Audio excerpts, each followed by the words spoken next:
يا أيها الناس قد جاءكم برهان من ربكم وأنزلنا إليكم نورا مبينا. أعوذ بالله من الشيطان الرجيم.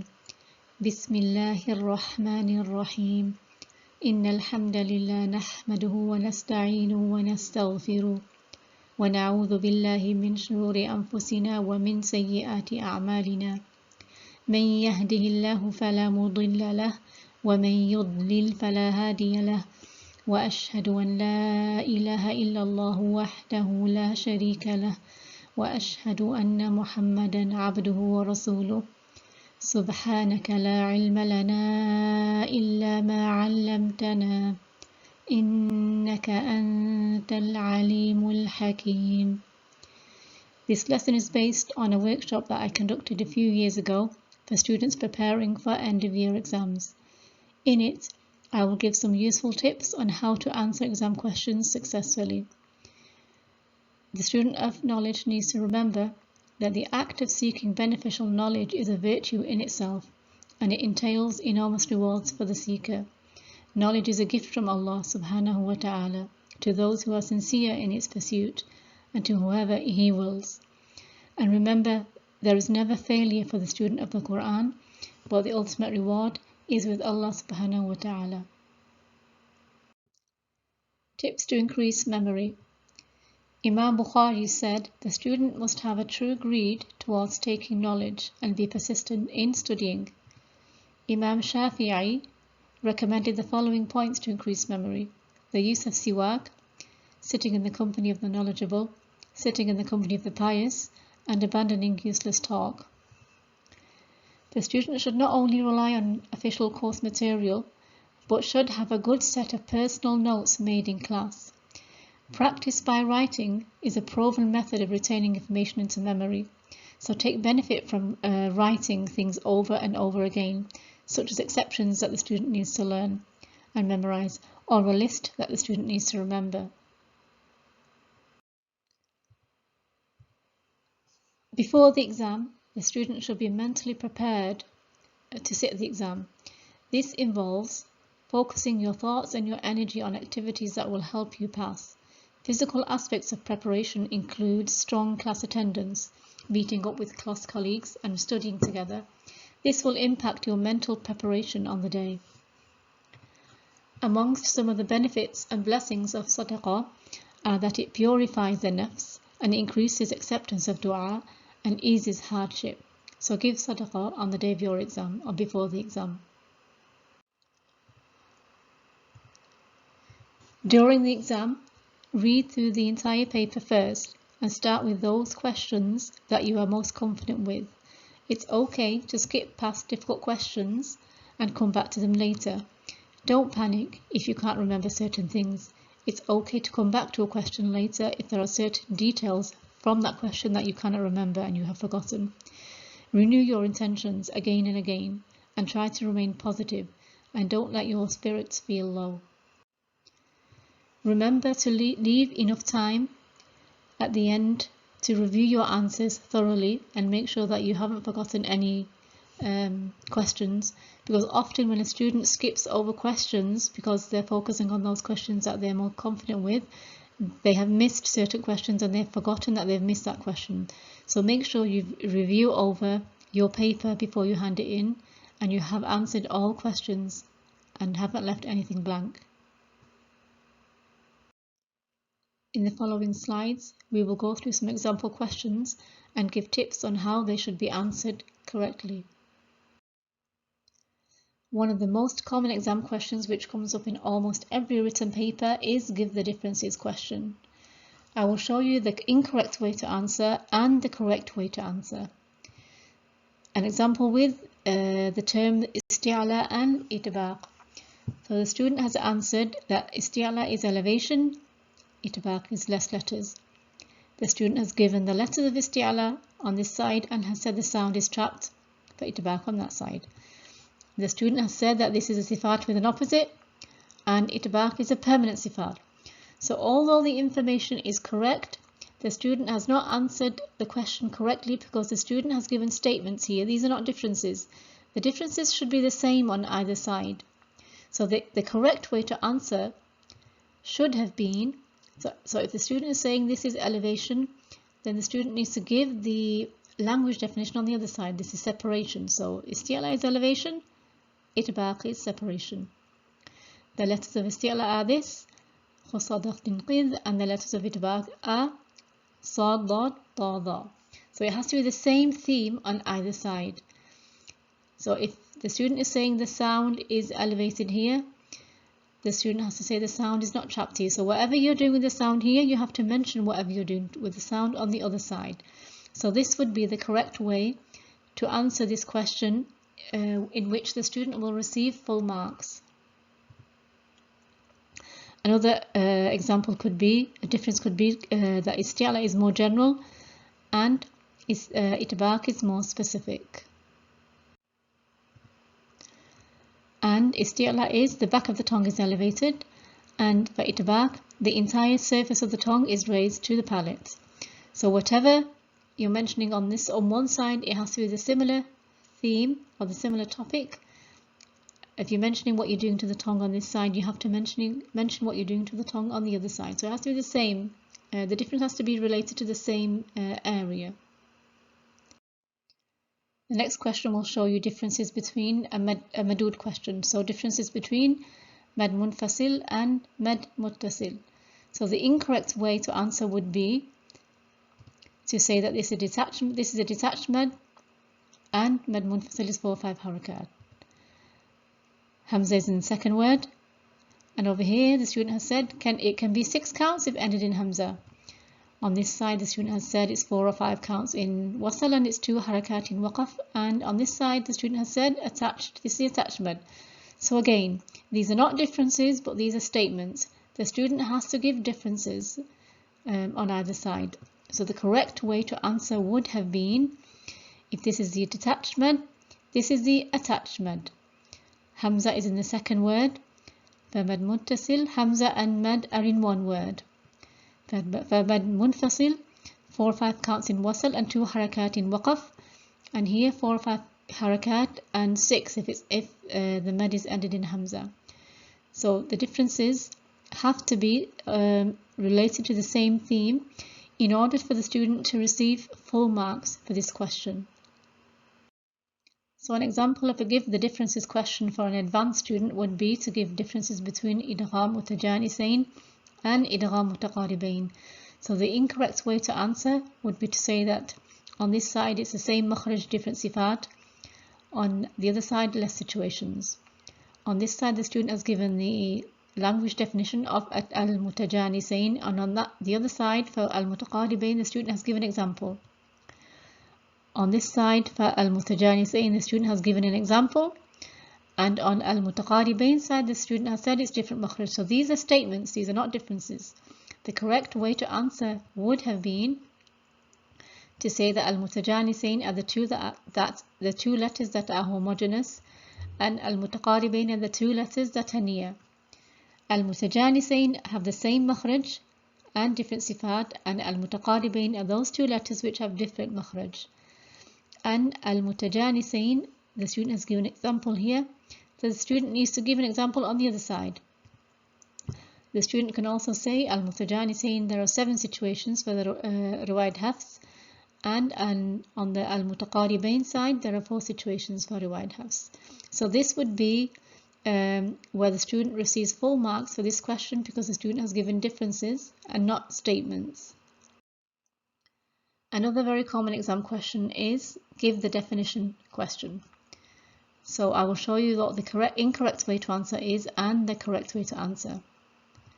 So we have the definition, we have to give the definition of makhraj. So the student has answered there are 17 makharij, 6 letters in the throat, 3 in the jawf, 1 in the khayshum, 4 on the lips, and 18 on the tongue.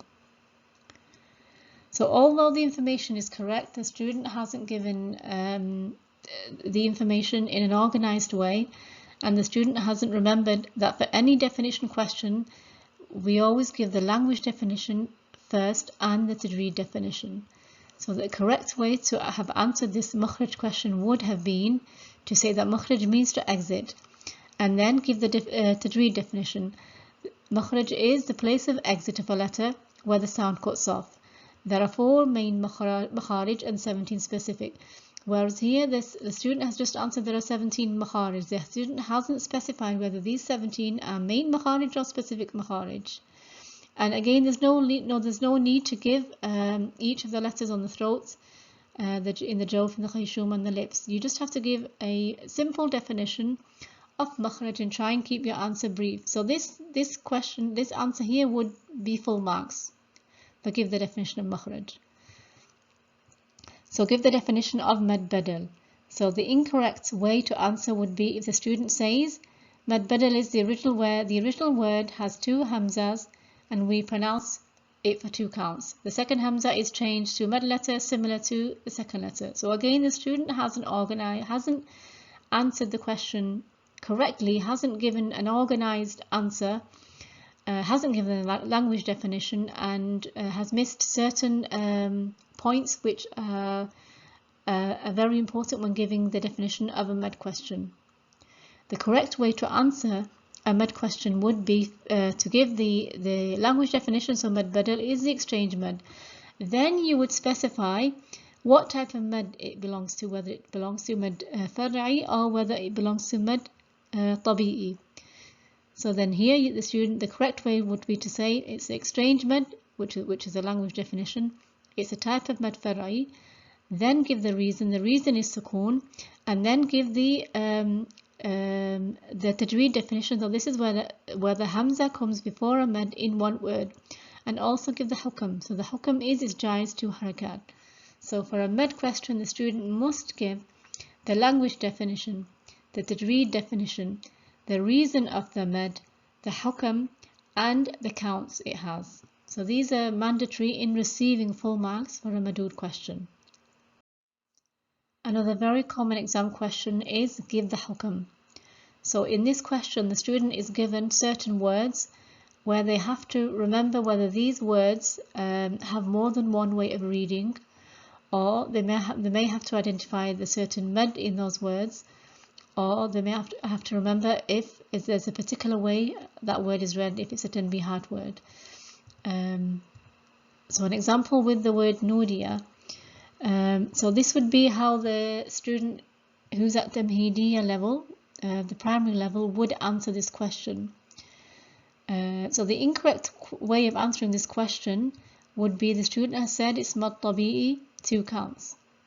So why is this question, this answer would not receive full marks, is because the student hasn't specified when there would be mad tabi'i of 2 counts. So the correct way to answer this would have been to say, so the first thing that the student would have to see that there are 2 mad letters here. So the first one is a waw and the second one is the ya at the end, which becomes a mad letter in stopping. So ideally the student would first mention the first mad letter and label it. So say the number 1 we have, and write number 1 over the waw, mad tabi'i in waqaf and wasal, and number 2, which he would write over the ya, and say this is mad tabi'i in waqaf only. So this would be the full marks to this question, where the student has specified what's happening in waqaf and what's happening in wasal. So another example here is the word ana. The incorrect answer would be to say we pronounce the alif. So the student hasn't specified when we pronounce the alif, and the student has also missed some very important information of what kind of alif this is. So the correct answer should have been for the student to recognize that this is one of the 7 alifs, and we have mad tabi'i in waqaf only. So here this is where the student would have received full marks for answering this question, because the student has identified that this is a word which belongs to one of the 7 alifs, and we have mad in waqaf only. Another example is on the word al-an. So the incorrect answer would be that the student has said that this is mad badal in wasal. So the student hasn't identified which mad it's talking about. So again, here we have 2 mad letters. We have an alif with a mad sign on it, and we have a small alif without the mad sign. So it's not clear which mad the student is given the answer for.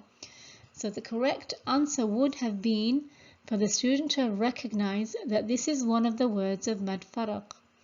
And this would be enough for the student to get full marks, and then there would be no need for the student to mention the other mad at the end, because this is one of the words where the student has to memorize the three particular words which are special for mad faraq. So the correct answer would be, if I give the hukm question, this is mad faraq. There are two ways of reading this word. Number one, mad lazim, which is the preferred way, and it's mad lazim kalmi mukhaffaf. And number two would be with tasheel. So this would be the correct way of answering this question, where the student would receive full marks. So we have the same question, give the hukm, and this is targeted towards advanced students. So again, we have the same word here, nudiya. So the advanced student would have to answer this in a different way to a student who wasn't an advanced level. So the incorrect way to answer for nudiya would be for the advanced student to say that the ya is with fatha, and we have mad tabi'i 2 counts. So the student hasn't answered this in any organized way, hasn't specified which mad student is talking about, and there's no need to mention that the ya is with fatha. The correct answer would be for the student to say that we have ithbat of mad in waqaf. So here on the ya, we're keeping the mad in waqaf, and also it would be good to mention sukun mahad one way in waqaf. So this would be the correct way that an advanced student would answer this question compared to a non-advanced student.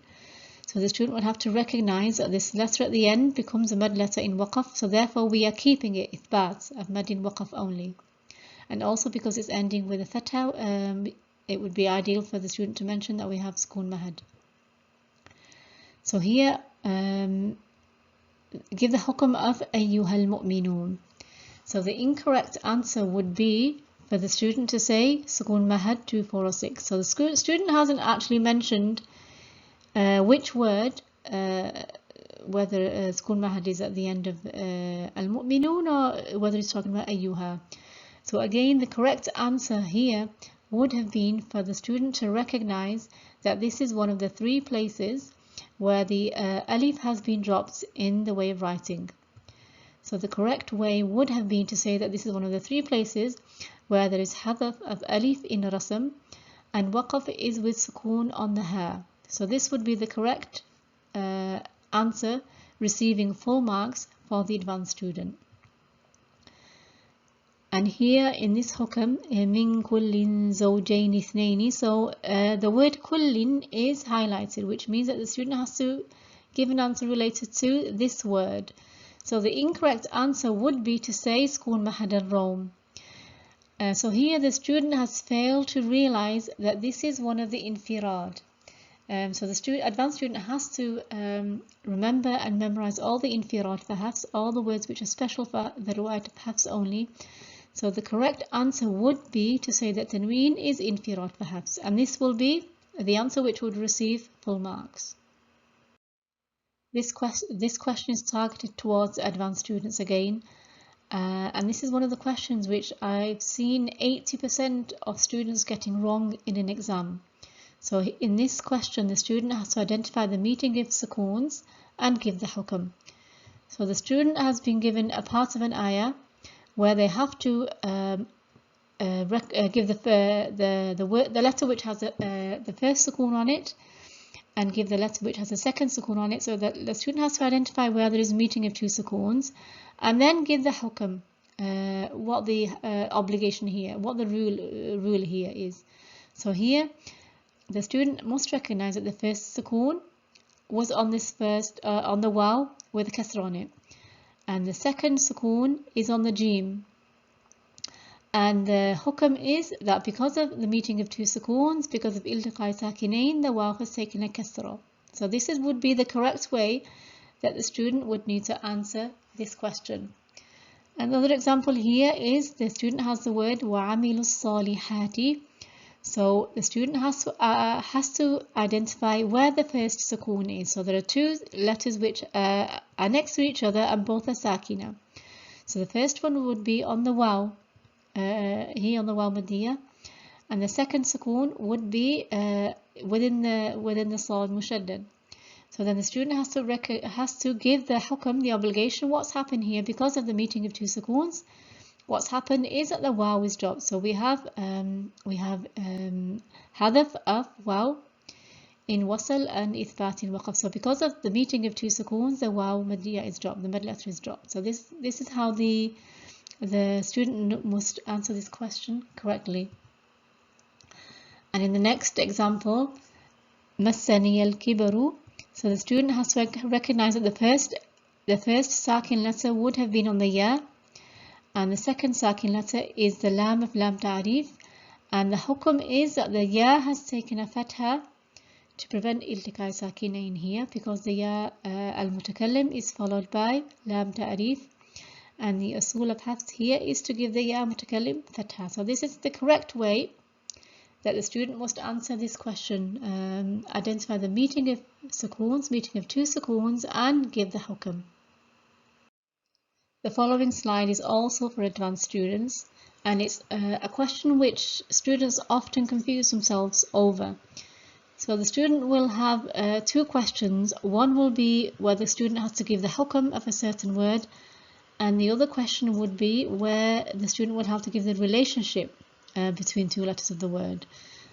So the student needs to remember not to get confused between giving the answers of these two questions in the correct manner. So for example, here we have the same word on either side. So if the student has to give the hukum here of this word, and there's two letters which are highlighted, so the correct answer would be to say that this is qalb in wasl.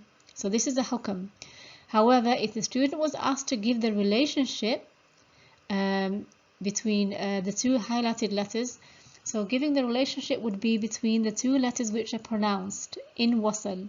So the two letters which are pronounced in wasl would be the mim and the ba. So the student has to give the relationship between these two letters. So the correct answer would be to say that the two letters are saghir, in a saghir relationship, the tajanus, the mim and ba are tajanus, and the hukam is qalb. So students often get confused between these two questions. So the hukam question would be just given the answer qalb, whereas the relationship question would have to say what the relationship is between the mim and the ba. They're in a saghir relationship, then give the makharij relationship, whether they're tajanus, taqarub, tamathul, taba'ud, and then finally give the hukam. So this is the correct way to answer this question.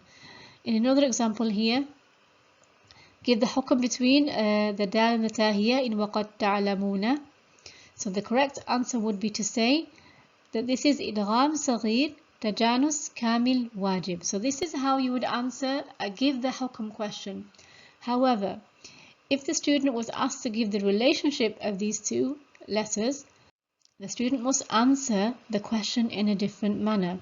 So the student would first say saghir, because the dal and ta are in a saghir situation where the dal is sakina, the ta is with a haraka.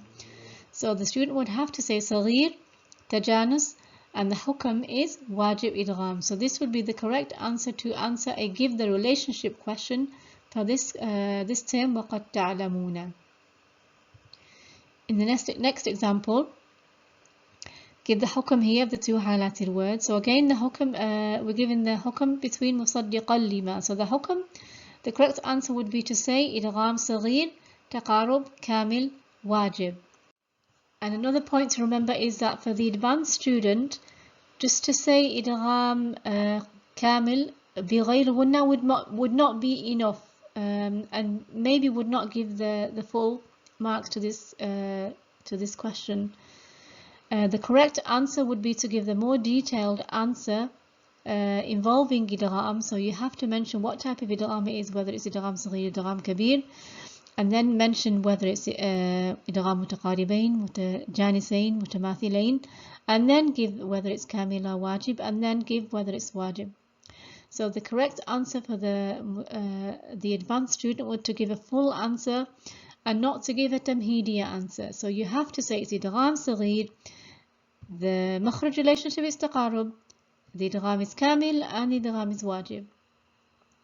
And if the student had to give the relationship between these two highlighted letters again, the relationship that we're given is between the two letters which are pronounced. So the two letters which are pronounced in wasl would be the noon of the tanween and the lam, and not the alif, because the alif is in waqaf. Okay, so the student shouldn't get confused between the alif in the middle here, because the alif is pronounced in waqaf only. So the relationship is of the two letters in continuation in wasl. So the correct answer for give the relationship question on the same musaddiqan lima would be to say that the two, the noon and the lam are saghir, the taqarrub, and the hukm is wajib idgham. So this would be the correct answer between give the hukm question and give the relationship question. In the following slides, we will go through some real-life examples of student answers. So in the following question, you can see how a student has answered the paper. The main mistake that the student has made here is that the student hasn't fully answered the question. So the question says, give an example of the following. So the first thing to always remember is that when you have a question which means give an example, highlight the word example, and all you have to do is give one example. There is no need to write sentences, there is no need to write definitions, there's no need to write reasonings, no need to say what kind of hukam is here. All you have to do is give an example. So the student has failed to answer correctly and has made it very difficult for the examiner to search through the answers looking for the correct answer to the questions here. So clearly the student hasn't answered the question in an organized way. Okay, so this would be a very difficult question for an examiner to go through and to find the correct answers, and the student would maybe not receive full marks here because in many places the student hasn't given an example and has just given a definition, so has written the hukam and hasn't answered in the correct manner. So in contrast, here you can see where a different student has answered the same question in the perfect manner. So the student has given an example of each of these terms, and that has gained the student full marks for each question. So this would be the perfect way to answer a question where you have to give an example. So there's no need to write anything, no definitions, no reasons, no hukams, no harakats, no nothing. Just give the example and move on to the next question. Make it as simple as possible for yourself. In the following question, the student has failed to give a full and complete answer in this definition question. So the first thing that the student needs to remember in any defined question is that we need to give a language definition and a tajweed definition. So for a sect, she has given a language definition but has failed to give the tajweed definition. So therefore she will lose points on these questions. So for the tajweed definition, she would need to bring in the fact that this is a breathless pause with the intention to continue less than the time of waqaf in certain places of the Quran. So this would be the full answer to this question. In Tasheel, she has failed to give the language definition and has failed to give the full tajweed definition. So for Tasheel, she would need to give the language definition, which means to read with ease, and the tajweed definition is to read the word between the letter between alif and hamza, and again it's in certain places of the Quran. So you can either give the words which can be read with Tasheel. And in Ikhwa Shafawi, she has failed to mention that this is one of the rules of Mim Sakina. She's failed to give the letters which are relevant for Ikhwa Shafawi, and so she's failed to give the full tajweed answer.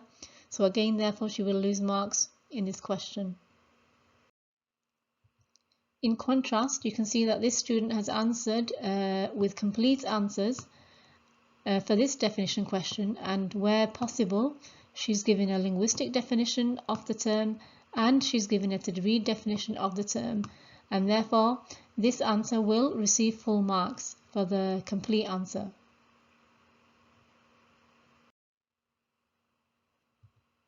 In the following paper you can see that the student has written in writing which is not very clear to understand and comprehend.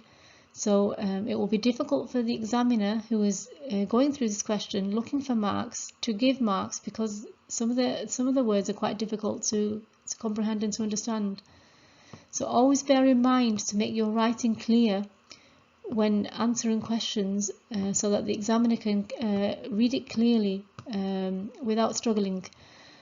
And in the second part of the question, where the student has to give the level of tafkhim for the relevant letters, the student has given the level of tafkhim but has failed to mention which letter she's given the tafkhim level for.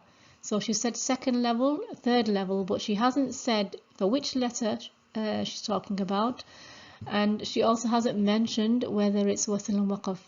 So make your answers clear when you're answering the question, and also label the answer that you're referring to. So for example, if you're referring to the ghain, label that this is the ghain. If you're referring to the ra, label it as the ra, so that it's clear, the answer is clear. So to summarize, renew your intentions and remain sincere, and remind yourselves that there is no failure in the Quran. Write clearly, keep your answers brief and to the point. There's no need to write sentences. The best way to write to answer a question is with bullet points.